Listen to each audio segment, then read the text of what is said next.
Hi guys, luto tayo ng chicken oyster sauce.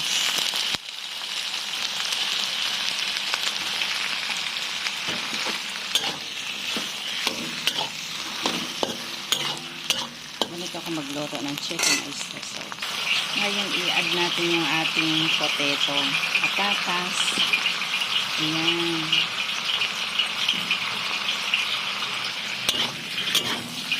Haluin lang natin. Lagyan natin ng pepper powder.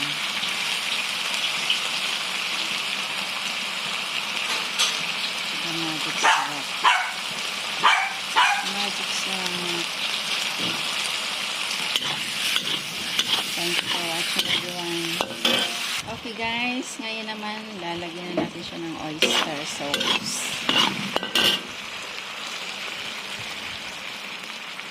Ayan. At saka konting tubig para mayroon siyang sauce. Thank you for watching guys. Alright, ito naman final na siya guys. Lalagyan natin siya na ngayon ng 3 itlog na boiling egg. Optional lang. It's depend on you if you want to add eggs. Okay, and then lagyan pa natin siya ng spring onion para mas lalo siyang yummy.